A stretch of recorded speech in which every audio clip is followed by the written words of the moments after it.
मेरे अल्लाह ने कहीं भी ये नहीं कुरान में कहा कि जब अच्छाई और बुराई का मुकाबला हो तो आप न्यूट्रल हो जाएं। कहीं आपको इजाजत नहीं दी। तो मौलाना कासिम, मैं सिर्फ आपसे एक सवाल पूछता हूं कि घर में अपने बच्चों से जाके पूछें कि क्या नवाज शरीफ और आसिफ जरदारी ईमानदार हैं?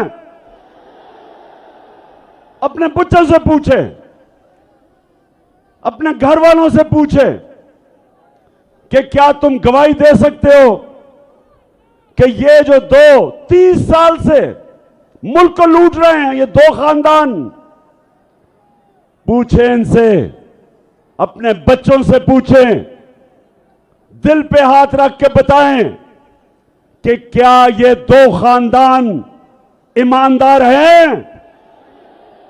बताओ मर्दान, बताओ।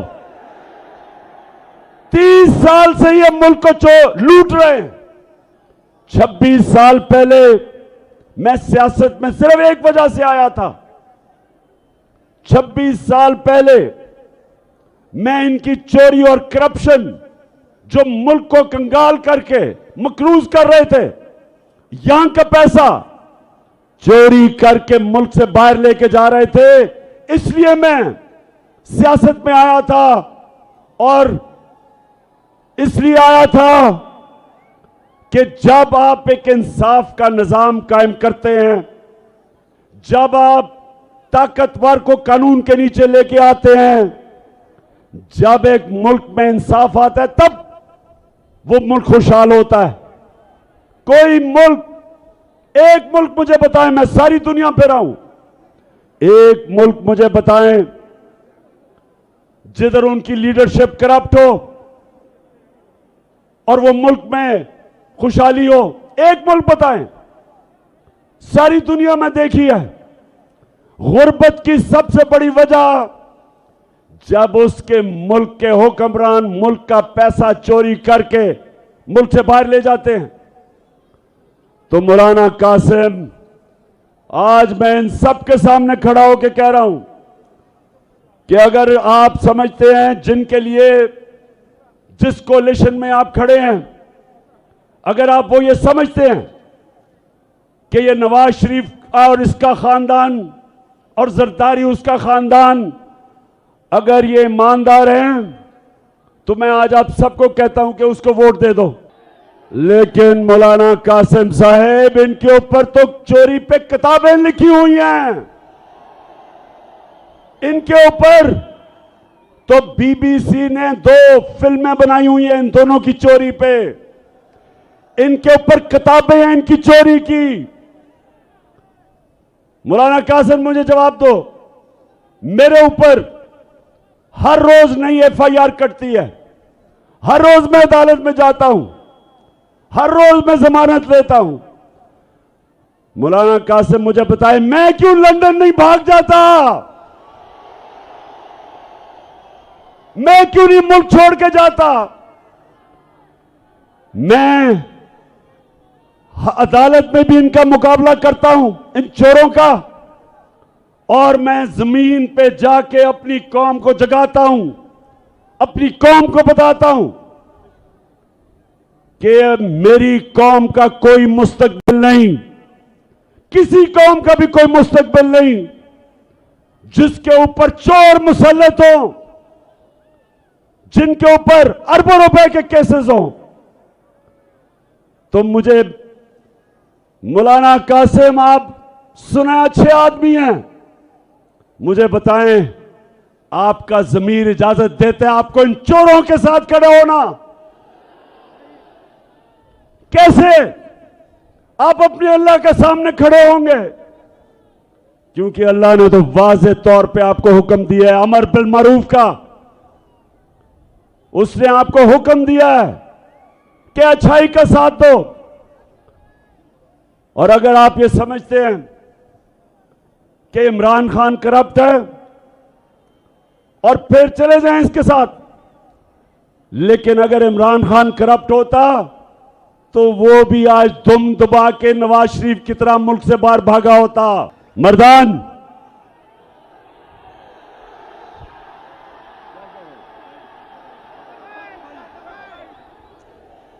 तख्त भाई, लेकिन जिला तो मर्दान है। तख्त भाई सुनो, अच्छा तख्त भाई फिर से हाथ उठा के बताओ, आपने मुझे हारने नहीं देना। मैं सबकी जिम्मेदारी लगा रहा हूं, जितने यहां खड़े हैं मैं सबकी जिम्मेदारी लगा रहा हूं कि आपने घर घर जाके लोगों को निकालना है। ये जो चोर हैं इनके साथ मिला हुआ है इलेक्शन कमिश्नर, एक बदयानतदार आदमी, इनके साथ मिलके इसने कम से कम 10 से 15 हजार जाली वोट डलवाई हुई है और हमने 10 से 15 हजार जाली वोट के बावजूद इनको शिकस्त देनी है। मर्दान, जब मैं तख्त भाई तख्त भाई बड़ा वैसे जज्बा है आपको अपने तख्त भाई होने का। मैं अच्छा तख्त भाई, हाँ, अच्छा तख्त भाई, तो मैं मौलाना कासिम साहब, अगर आप ये समझते हैं ना कि जरदारी और नवाज शरीफ चोर नहीं है तो ये क़यामत की निशानी है। करप्शन क्या होती है तख्त भाई? करप्शन क्या होती है? चोरी होती है जब आपके कोई टेलीफोन जेब से निकाल ले, इसको चोरी कहते हैं। चोरी होती है आपके घर में कोई आके डाका मार दे। लेकिन करप्शन होती है जब कौम का पैसा चोरी किया जाता है, जब आपका पैसा चोरी किया जाता है, जो आपके स्कूलों पे लगे, अस्पतालों पे लगे, सड़कों पे लगे, आपके आटा को सस्ता करने पे लगे। जिस तरह हमने पेट्रोल और डीजल को कम किया, सब्सिडाइज किया, इस पे पैसा, तो जब कौम का पैसा चोरी होता है और दूसरा वो मुल्क से जब बाहर लेके जाते हैं डॉलर लेके, तो डॉलर कम होते हैं। जब डॉलर कम होते हैं रुपए की कीमत गिरती है। जब रुपया गिरता है महंगाई आती है। बाहर से जो भी चीजें इंपोर्ट करते हैं सब महंगी हो जाती हैं जब रुपया गिरता है। तो ये सारे मिलके बताएं कि इनके बड़े बड़े महलात, लंदन में जो 4 बड़े बड़े महलात, मैं अभी आपको भी फिल्म दिखाने लगा हूं, जरा वो भी देखें। उससे पहले करप्शन ये होती है जब इक्तिदार में आके आप अपने इक्तिदार का फायदा उठा के पैसा बनाते हैं। मैं जितनी देर इक्तिदार में रहा, तख्त भाई सुन लो, 3.5 साल जब नवाज शरीफ भी उतना देर रहा, उसने 17 फैक्ट्रियां बनाई। जब वो इक्तिदार में था 90 से 93 तक 17 फैक्ट्रियां बनाई उसने। और मेरा रिकॉर्ड देखो कि 3.5 साल में मैंने अपने दादा की भी जमीन बेची, अपने बाप की भी जमीन बेची। एक बताएं कि इमरान ने फायदा उठाया हुआ इक्तिदार का? एक बताएं। हर चीज ये सारों से पूछते फिर रहे हैं कि कोई बताए इमरान खान ने कोई चोरी की हो। मैं इन सबको बताता हूं, चैलेंज करता हूं तुम्हें कि कभी किसी प्राइम मिनिस्टर ने ऑफिस में आके इतना मुल्क का कम पैसा खर्च नहीं किया, इतना पैसा बचाया नहीं। मेरा चैलेंज है इन चोरों के मुकाबले में। तो मर्दान, तख्त भाई, जिला मर्दान, अच्छा तख्त भाई सुनो, अच्छा अब मैं 2 और बड़े पहले मैं आपको ये दिखाने लगा हूं। ये जरा भी सारे बैठ जाएं क्योंकि मैं इनको एक फिल्म दिखाने लगा हूं। मैं ये चाहता हूं, बैठ जाओ। तख्त भाई, मैं ये चाहता हूं कि ये जब आप फिल्म देखेंगे तो मौलाना कासिम को जरूर आपने ये बताना है इस फिल्म का। अब ये देखें, बैठ जाओ ताकि वो देख लें पीछे। अच्छा मर्दान, सुना जरा, ये फिल्म क्या है? मुझे पता चला, उधर भी नीचे बैठ जाओ, उन्होंने देखना वो फिल्म। शाबाश, नजर आ रही है सबको? अच्छा, अब पहले मैं बैकग्राउंड बता दूं कि मुझे पता चला कि लंदन के सबसे महंगे इलाके के अंदर 4 अरबों रुपए के महलात ये नवाज शरीफ ने खरीदे अपनी बेटी के नाम पे। ये आज से कोई 10-11 साल पहले की बात है। तो जब मैंने ये कहा तो नवाज शरीफ की बेटी मरियम टीवी पे आई, तो सुने उसने क्या कहा, ये देखिए जरा आप। मुझे लगा कि आप लोगों को बेवकूफ नहीं बना सकते। मेरी सेंट्रल लंदन में प्रॉपर्टीज तो दूर की बात है, मेरी पाकिस्तान में भी कोई प्रॉपर्टी नहीं है। मैं अपने वालिद के पास है और मुझे समझ नहीं आई कि मेरी और मेरी वालदा की और बहन भाइयों की प्रॉपर्टीज ये कहां से निकाल के ले आए हैं। मेरे नाम पाकिस्तान में कोई प्रॉपर्टी नहीं है, ये तो रियल की बात है। सुन लिया, कहती कि मेरी लंदन तो छोड़ो, पाकिस्तान में भी मेरी बेचारी की कोई प्रॉपर्टी नहीं है, मैं तो एक गरीब लड़की हूं। अच्छा, अब मरियम को नहीं पता था कि वो सच का खुदा है, अल्लाह हक है, उसका वादा है कि आज नहीं तो कल सच सबके सामने आ जाएगा। अब उसको नहीं पता था कि 4 साल के बाद एक इंटरनेशनल इंकशाफ होता है, पैनामा पेपर्स, और उसके अंदर ये आ जाता है। उधर उनको पुलिस नीचे क्या तासु कहना, हाँ अच्छा। तो अब मरियम को नहीं पता होता कि वो तो इंटरनेशनल एक इंकशाफ हो जाता है, और उसमें क्या होता है, उसमें पता चलता है कि वो जो 4 महंगे महल थे वो मरियम के नाम पे थे। अब जरा ये आपने मौलाना कासिम को जरूर दिखाना है। अब जरा जाए उसका भाई क्या कहता है। अल्हम्दुलिल्लाह पे इस बात को तस्लीम करता हूँ कि अल्हम्दुलिल्लाह पाक यून के ऊपर जो अपार्टमेंट्स हैं वो अल्हम्दुलिल्लाह हमारे हैं। मैं इस बात को तस्लीम करता हूँ कि उनको ऑफशोर कंपनीज नेस्को लिमिटेड और नीलसन लिमिटेड जो है उनको रन करती हैं, और मैं आपको ये भी अर्ज करता हूँ उनको होल्ड करनी है इस वक्त मरीम नवाज शरीफ, मेरी हमशीरा जो है। ठीक है जी, समझ गए? खुद तस्लीम करता है कि ये जो 4 बड़े महंगे अरबों रुपए के जो महल्लात हैं वो हमारे भी हैं, और मेरी बहन मरियम नवाज शरीफ उसकी मालिका है। सुन लिया? पहले कहती कि मेरे पास तो लंदन छोड़ो पाकिस्तान में भी कुछ नहीं है। जब इंकशाफ हुआ कि लंदन के सबसे महंगे इलाके में अरबों रुपए के 4 महलात इनके, ये क्यों इसने झूठ बोला? तख्त भाई क्यों झूठ बोला? क्योंकि चोरी का पैसा था। इसके बाप ने पैसा चोरी करके बाहर लेके गया था।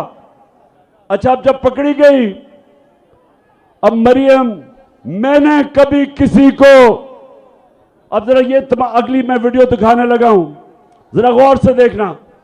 मैंने अपनी जिंदगी में, तख्त भाई, मैंने कभी अपनी जिंदगी में इतने सीधे मुंह से झूठ किसी को नहीं बोलते देखा जितना मरियम बोलती है। अब ये देखें जरा, ये क्या कह रही है। हसन हुसैन के पास आज जो भी है वो एक अरबपति दादा के पोते हैं। उस अरबपति दादा के पोते हैं जो 1960s और 70s में पाकिस्तान का अमीर तरीन इंसान था। ये जो एसेट्स हैं, ये जो बिजनेस के लिए पैसा है, ये सारा दादा से डायरेक्टली बच्चों को ट्रांसफर हुआ। सुन लिया? कहती, अब ये कह नहीं सकती थी। देखिए, मैं आपकी तरबियत भी कर रहा हूं ना तख्त भाई, मैं आपकी तरबियत भी कर रहा हूं। अच्छा, अब इसने क्यों कहा कि जी वो वालिद की नहीं? क्योंकि वालिद का जिस वक्त नाम लेती तो सबको पता था कि वालिद के पास तो पैसा ही नहीं था वो प्रॉपर्टी लेने का। तो उन सबको पता चल जाना था कि वालिद ने अवाम का पैसा चोरी करके लिया। तो कहती दादा का है। अब दादा दुनिया में नहीं था। अब दादा को कौन कहे कि दादे के पास है या नहीं है? अच्छा, अब मरियम का जो दादा था वो शहबाज शरीफ का बाप है। मरियम का दादा शहबाज शरीफ का बाप है। अब शहबाज शरीफ अपने बाप के मुताल्लिक क्या कह रहे हैं, जरा आप ये देखें। मेरे खानदान को 22 खानदानों में शुमार नहीं होता था। मुझे इसके ऊपर बाइस फख्र है कि मेरे वालिद का ताल्लुक एक गरीब किसान के घराने से था। मेरे वालिद का ताल्लुक एक गरीब किसान के घराने से था। हिंदुस्तान से वो तख्त भाई सुन लिया? वो कहता है गरीब किसान था दादा, वो कहती है अरबोपति था। और असल में सबको पता है कि क्या हुआ। मैं इसलिए मौलाना कासिम साहब, देख लो ये झूठों को देख लो। आप इनके साथ बैठे हैं, अमर बिल मारूफ। आप अमर बिल मारूफ के साथ नहीं, आप नहीं अनिल मुनकर के साथ बैठे हैं। आप एक दीनी आदमी हैं, आप कैसे चोरों के साथ जा सकते हैं? और मेलू नहीं लड़ा यहां से, वो 4 सत्ता से लड़ रहा है। और इंशाल्लाह फिक्र ना करो, इंशाल्लाह धांधली के बावजूद जीतेंगे। आपको पता है तख्त भाई, आपको पता है कि ना पाकिस्तान में जब मैं क्रिकेट खेलता था अपने अपने अंपायर होते थे, ना पाकिस्तान हिंदुस्तान में जीता था, ना हिंदुस्तान पाकिस्तान में जीता था। जब उनका मुश्किल वक्त आता था तो उनके अंपायर मदद करते थे। और मुझे अफसोस से कहना पड़ता कि हमारे अंपायर भी हमारे मदद करते थे। लेकिन एक दफा एक कप्तान पाकिस्तान से टीम हिंदुस्तान लेके गया और उनके अंपायरों के बावजूद हरा के आया उनको। वो आपका कप्तान था।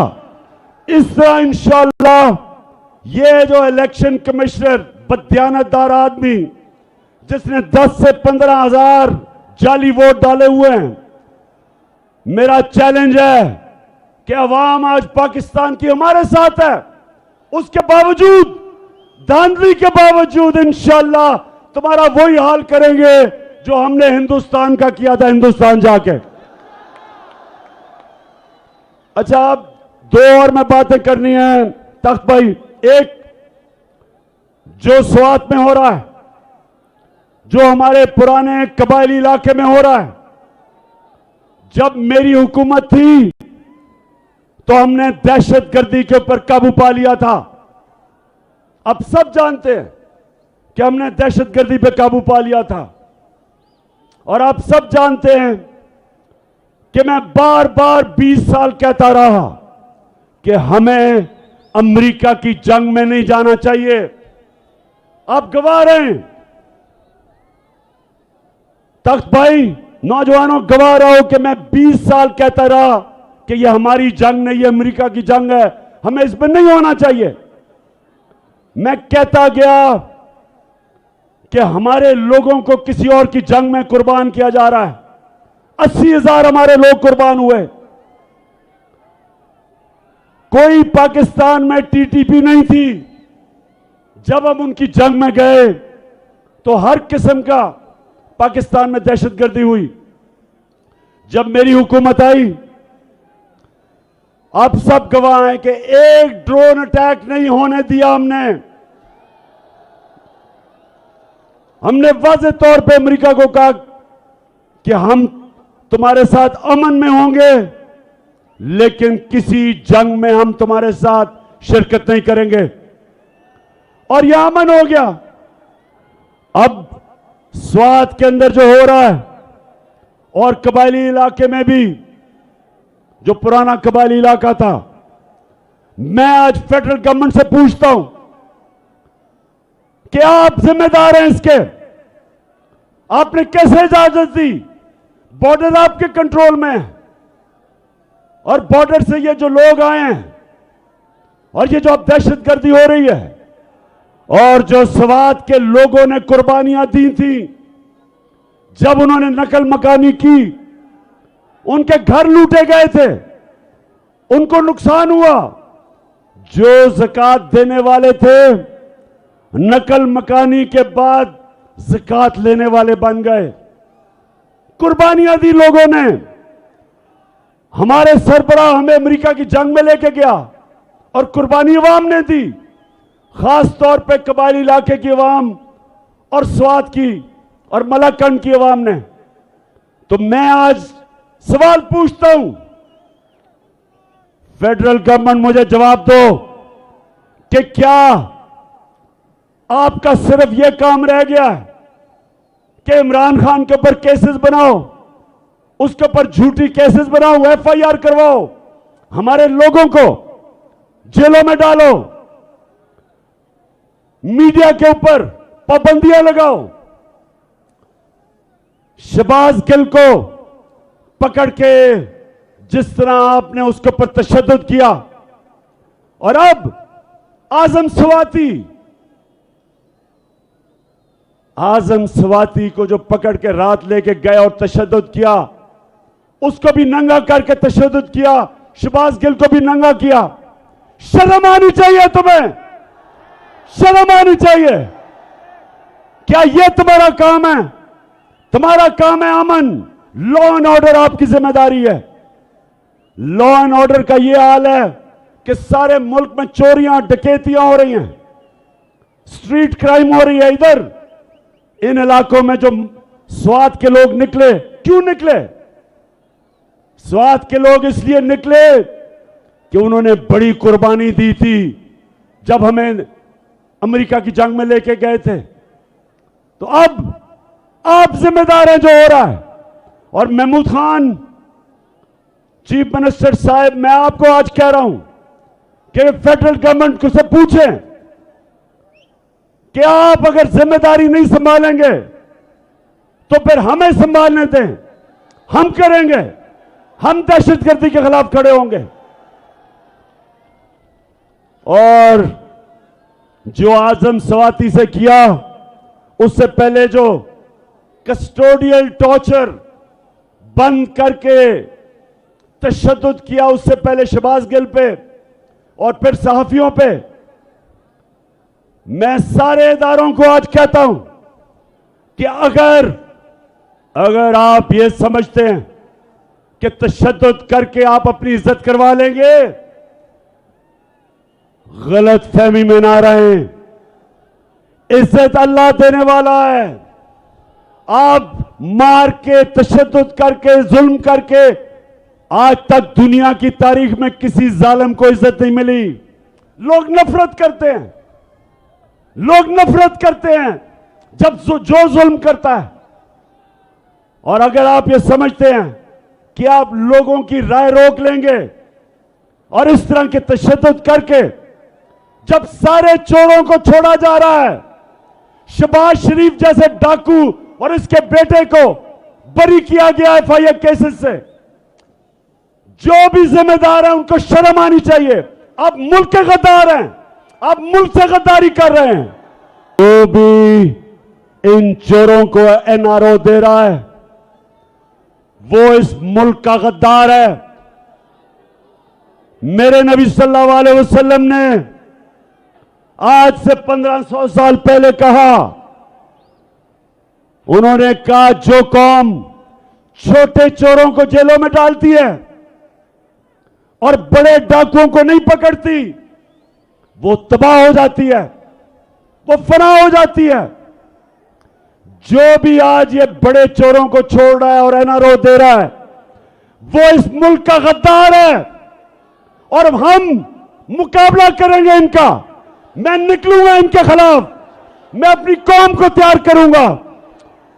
और तख्त भाई आप तैयार हो जाएं, आप तैयार हो जाएं, मैंने कॉल देनी है आपको, ज्यादा देर नहीं है। जो इस मुल्क में चोरों को एनआरओ दे रहे हैं और अवाम के ऊपर तशद्दुद कर रहे हैं, मीडिया को बंद करके, सोशल मीडिया के पीछे मेरे ऊपर केसेस करके, ये अपने कानों से निकाल लो, ज़हनों में डाल लो। सब जो समझते हैं कि अगर इमरान खान को जेल में डाल के या उसके ऊपर केसेस करके वो पीछे हट जाएगा, मैं और जोर से आपका मुकाबला करूंगा। मैं सारे पाकिस्तानियों को आज कह रहा हूं कि ये मुल्क का फैसला कुन वक्त है, ये मुल्क का फैसला कुन वक्त है। एक तरफ इन चोरों की, इन डाकुओं की गुलामी है, एक तरफ अगर तख्त भाई और मेरे पाकिस्तानियों, अगर हमने इस वक्त जहाद ना की तो इन चोरों की और इनके बच्चों की गुलामी करेगी ये कौम, एक मकरूज और गुलाम कौम बनेंगे। और अगर हम इस वक्त इनके खिलाफ खड़े होकर जिहाद करेंगे, इनका मुकाबला करेंगे, इलेक्शन इनको हराएंगे और इस्लामाबाद के ऊपर जब मैं आपको कॉल दूंगा, एक अवाम का समुंदर आएगा, तो इंशाअल्लाह अपने आप को हम हकीकी तौर पे आजाद करेंगे। क्योंकि गुलामों की कोई इज्जत नहीं होती, इज्जत सिर्फ आजाद खुददार कौम की होती है। हरे पासपोर्ट की इज्जत तब होगी, हरे पासपोर्ट की तब इज्जत होगी। आजाद, अभी मैं आपको एक आखिरी वीडियो दिखाने लगा हूं, बैठ जाओ जरा, सारे बैठ जाए।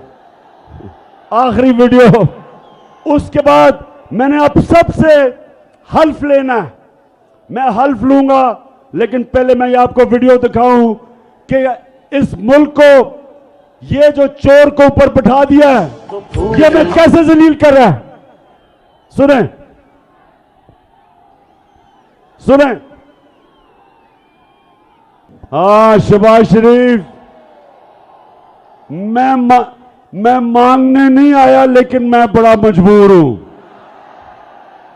आप मजबूर इसलिए हैं कि आपने, अपने भाई ने और जरदारी ने मुल्क का पैसा चोरी कर करके बाहर ले गए हो और लोगों को कह रहे हो कि जनाब हम मांगने नहीं आए लेकिन पैसा दे दो। तो तख्त भाई मेरी बात सुन ले, अब मैं आखिरी बात कर रहा हूं, उसके बाद आपसे हल्फ लूंगा। आप सब ने अपनी जिम्मेदारी समझनी है, इस इलेक्शन में भी और उसके बाद मार्च में भी। अब आपने सारों ने अपना हाथ ऊपर करना है, सब हाथ ऊपर करें। मैं यहां से पढ़ूंगा, आप वहां से रिपीट करेंगे, और टेलीविजन पर जो जो लोग हमें देख रहे हैं वो भी हमारे साथ शरीक हो जाए। और आपने ऊंची आवाज में बोलना है, बिस्मिल्लाहिर्रहमानिर्रहीम। हम हल्फ उठाते हैं कि पाकिस्तान के आइन की हमेशा पासदारी करेंगे। हम पाकिस्तान की खुद मुख्तारी का तहफ़्फ़ुज़ करेंगे कि हम कभी भी अल्लाह के सिवा किसी के सामने नहीं झुकेंगे, और हम पाकिस्तान की हकीकी आजादी के इस जिहाद में आखिर तक इमरान खान के शाना बशाना जदोजहद करेंगे और हर किस्म की कुर्बानी के लिए तैयार रहेंगे। अल्लाह हम सबका हामी और नासिर हो। सबका हामी और नासिर। तख्त भाई, इस जबरदस्त शानदार जलसे का मैं आपको सलाम पेश करता हूं।